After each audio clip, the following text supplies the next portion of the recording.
Update. My best friend Pam, female 22, started dating my male 22 high school bully. The fallout. Original post. Just as the title said, I, male 21, have a girl, let's call her Pam, female 22, I considered to be my best friend for the last 3 years. Pam has seen me go through a lot, especially after my family disowned me for not forgiving my cousin for hooking up with my then girlfriend 4 years ago. Pam was the one to help me through all that, and I genuinely thought she was someone who would never hurt me. But here I am. Last night she was hanging around my apartment and we were drinking. She's not good with it, so she got loose and admitted to being in a relationship with my high school bully. All of us were in the same class, so she knows the kind of things he, male 22, has done to me. Especially after my family disowned me. He got even meaner as my cousin was a part of his group. He and his gang of lackeys always physically and mentally mistreated me. I filed a complaint with the school, but we all know how helpful they are in these cases. Moreover, since I did not have my parents by my side, nothing was done to them and my life was made even hellish. Pam was the only one who kept me together, so I started living with her parents after I was disowned. So she knows firsthand what kind of torment that person put me through. Back to the topic. I don't think she immediately realized what she had admitted to and went to sleep in my spare bedroom. I was too shocked to sleep, so I went to stay with a college friend. Pam must have realized what she confessed to last night and have since bombarding my phone with calls and texts. My friend took my phone away and I'm using his phone to type this post. Apologies for any mistakes. I am honestly thinking of cutting her out at this point. She means a lot to me, but I just can't be around her anymore. But I don't know whether I'm being unreasonable here. Can someone help me? Now for the top advice before reading the updates. Hey Opie, I'm really sorry to hear you have to deal with us. To reference those saying that people change, Opie, you are not required to forgive him or your friend under any circumstances. And moreover, your best friend cannot forgive him for you. I think you should also note that she clearly deliberately hid her relationship from you. She knew that this would upset you, hence why she hid it from you until she was too drunk to continue doing so. I don't think it would be unreasonable for you to cut her off or even request distance. If this is unforgivable for you, that's okay. Personally, I wouldn't be able to forgive a friend that dated my tormentor, so I understand where you are coming from. I think whatever choice you end up making is up to you, but whatever option you choose is okay.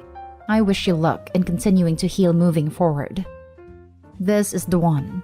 Do not rush to forgive just to please your friend. Also, she hid this for a reason. And if the bully changed, he would have reached out knowing he was dating Opie's friend to make amends.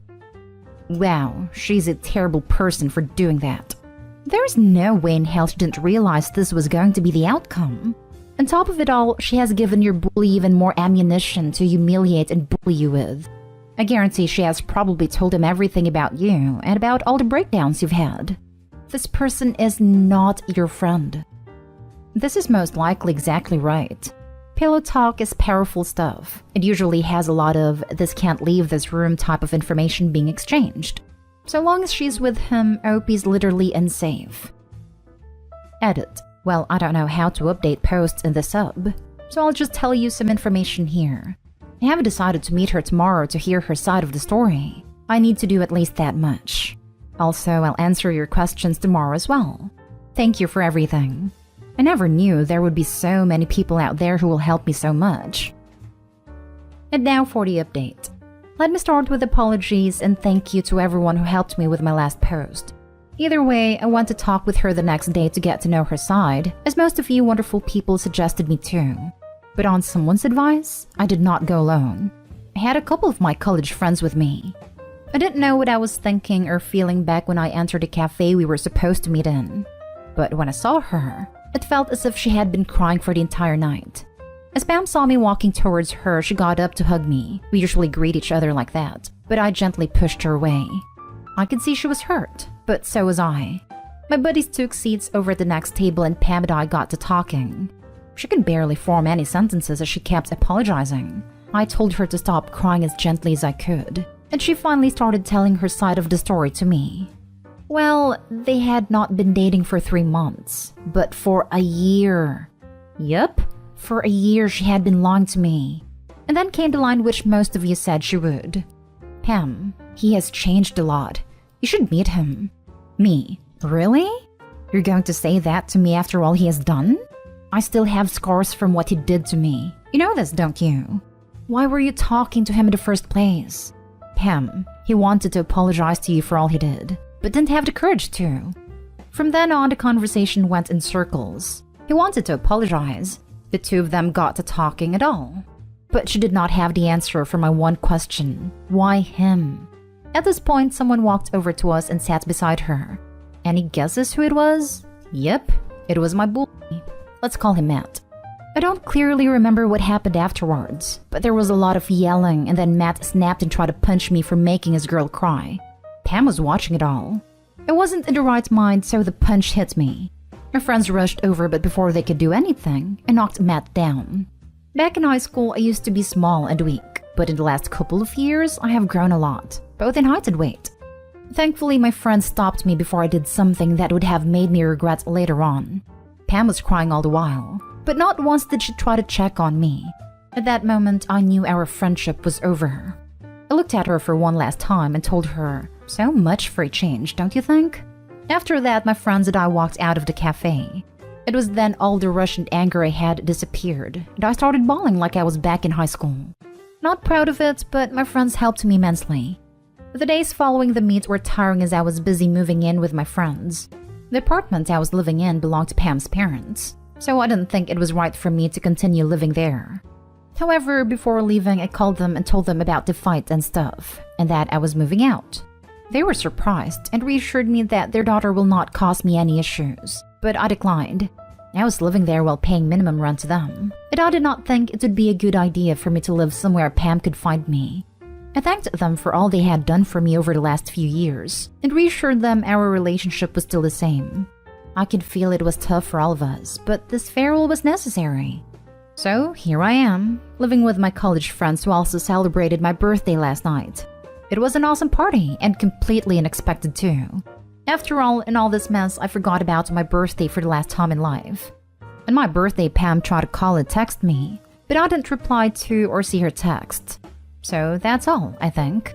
I'm still sad about losing my best friend, but I know this is the best for both of us.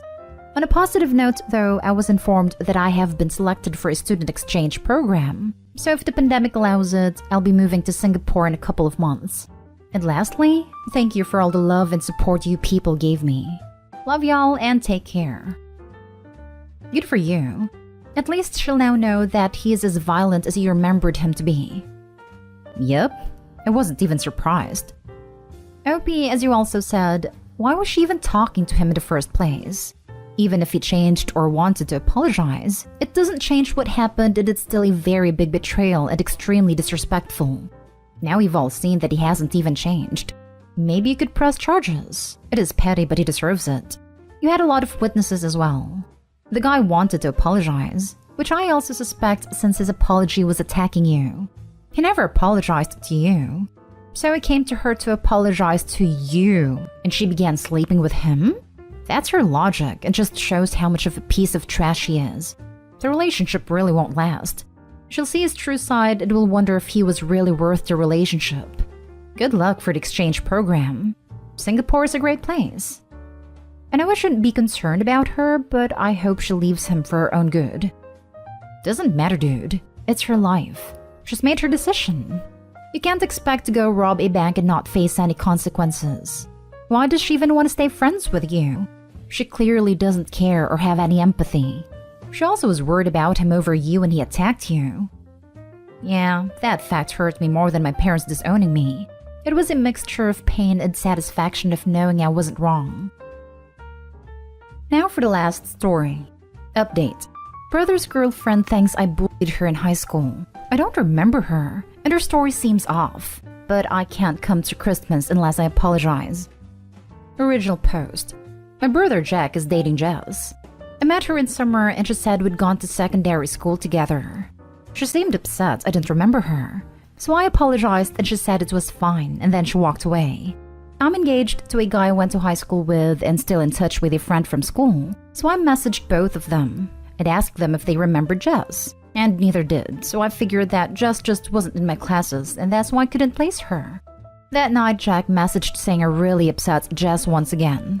I was like, again? It says that Jess says I used to bully her. I'm not going to say I was a great person in high school. I had lots of friends, but I was going through a lot of crap. So I could be nice, but could also often be just a raging witch. I never targeted or tormented anyone, and I truly do not think it crossed into bully territory, but I could be very rude and sarcastic. I was definitely not an a-hole, but bully is a bit much in my opinion. Jack said I had to text him an apology so he could show it to Jess. So I sent a generic apology text because I don't know what I actually did, and could only assume I was an a-hole to Jess at some point. Jack called me out on it being generic and said I needed to be specific. I told Jack that I didn't remember Jess. So if she wants a specific apology, she needs to tell me what I am apologizing for. Jess says I stole her boyfriend, gave her an eating disorder, and stopped her getting into her dream university. And here is where the story gets sketchy, because the guy Jess claims to have been dating at the time was a liar who told people we hooked up when we didn't. As for the eating disorder, I was a witch, but I would never encourage someone to develop an ED, as I had an eating disorder myself and BDD, so I was not about to make someone else feel bad about their body when I felt like crap about mine. As for the university, Jess says I made her fail an exam, and failing it kept her out of uni. I have literally no idea what she means. I'm also pretty sure that Jess and I went to different sixth forms, and sixth forms are where you do A-levels, which are the ones that get you into uni. So I have no idea how it's possible for me to have messed up her A-levels when we weren't at the same school. But bottom line is that she believes that I am personally responsible for all of this. Jack says that Jess said that where she's at in life now is all down to me bullying her. I still don't remember any of it. And I actually feel like I remember less with every new piece of info she gives me because it just seems off. Maybe I'm in denial and I need to take a hard look in the mirror. But until then, I'm having an issue giving a sincere apology. And without a sincere apology, I am not allowed to attend Christmas. I haven't seen my relatives in ages, and I'm already in isolation in preparation. And my kids are really excited, so it would suck not to be able to go after all of this. But my dad is siding with Jack and Jess and has said that he wants a calm Christmas. So if I don't deal with the high school drama, I'm not invited. How do I apologize for something I don't remember and resolve this with the least possible drama? Now for the top advice before reading the update. Got some friends in common with her from high school? Maybe they can help with the situation, aka clear up her BS. The fact your dad wants to deny seeing his grandchildren is pure BS. I'm not in contact with many people from high school. Most of my friends were like me, meaning they were really witchy. So I'm only in touch with one of them who grew up and mellowed out, and she doesn't remember Jess either. I married my high school boyfriend and then divorced him, and now I'm engaged to the self-described awkward nerd who also went to my high school, who is not popular or cool, but he says my friends and I weren't that bad. And interestingly, he also does not remember Jess. I'm sure that if I can't do Christmas, Dad will work something out with me so he can see the kids, because he does love my kids. But it sounds like he wants to make sure Jack is happy, and Jack will only be happy if Jess is happy. So Dad is prioritizing Jess this year. I think you have already done enough, and humoring her is just going to worsen her fixation and scapegoating of you. I tell him, I'm done catering to demands for another apology of events I don't even remember from a decade ago, when I wasn't even a legal adult. If your girlfriend can't move on with her life, I suggest therapy. I'll make my own holiday plans with the rest of the family on a different day. Then drop the rope. Tell your extended family the same thing. No, you will not be showing up in a sackcloth and ashes flailing yourself for her crappy teenage experience. No, you will not be sending your children over without you to appease Jack. When and if they want to see the kids, they can make plans with you, the mother. You don't owe Jack or Jess squat. It's not your fault he previously dated a psycho either. In fact, it kind of sounds like he may be dating another one. And now for the update. So I've figured out why I didn't remember Jess. It wasn't Jess. Fiancé and I went through some old boxes. We're in the UK, so we don't have yearbooks. But we had Leavers shirts and this little book, and both had names of our fellow Leavers on them. We found his shirt, and we went through it. Jess was on there, so she did go to our school. But we saw another named Kate, and it bugged me, but I don't know why. I then went back to the year photo, and almost instantly, my brain matched the name Kate to a blonde girl in the photo. My fiancé and I realized that Kate dated Jimmy, and Jimmy is the guy that Jess said I stole from her. I then messaged Jack and explained all of my issues again. Jess going to another school, the notion I gave her an eating disorder, and now the realization that Kate was Jimmy's girlfriend, not Jess. Then said that if Jess can explain this, I'll apologize, and if she can't, then I expect an apology from her instead. A few hours later, we were all in a Zoom call. It's here where Jess admitted that she and I didn't interact in school. She was friends with Kate. I was dating my ex-husband at the same time Kate was dating Jimmy. My ex and I were very on again / off again, and after one of our breakups, Jimmy dumped Kate so he could ask me out. The date went terribly, so Jimmy went crawling back to Kate after.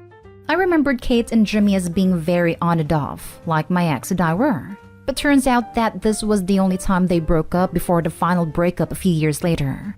Kate started comparing herself to me and developed an eating disorder to match mine, so she blames me for that too.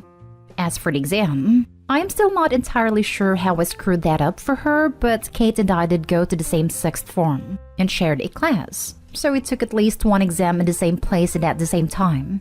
Just referenced the eating disorder. And when I took my exams, I was pregnant with my oldest and had severe morning sickness. So my best guess is that my throwing up set off Kate's ED before an exam.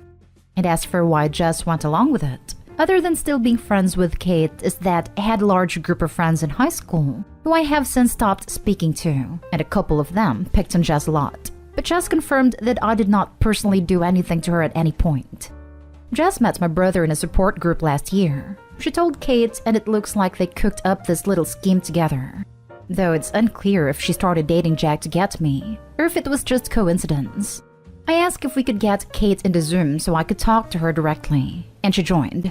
I did try and get details on how exactly it cost her ED and made her fail her exam. And she got very angry with me, saying that she wasn't going to explain because if she gave details, I would use them to talk my way out of it. I asked why Jess said that I bullied her and not her friend Kate, and Kate said I would have denied it either way, and referenced me mentally torturing her, saying that now we were even because I had admitted to spending hours racking my brain trying to figure out what I did, just like Kate had back then. I snapped at her when she said that, saying she needed to grow up and stop blaming others for her problems, and Kate, Jess, and Jack all left the Zoom. I told Dad everything, but he hasn't replied yet. I've not heard from Jack, Jess, and Kate since then, but honestly, Kate and Jess sound equally bat crap crazy. So I'm guessing they're feeding into each other's psycho logic right now. No clue what Jack is doing either, but he was angry with Jess on a call, and he was repeatedly pushing her to tell me everything, so I hope he's on my side here at least.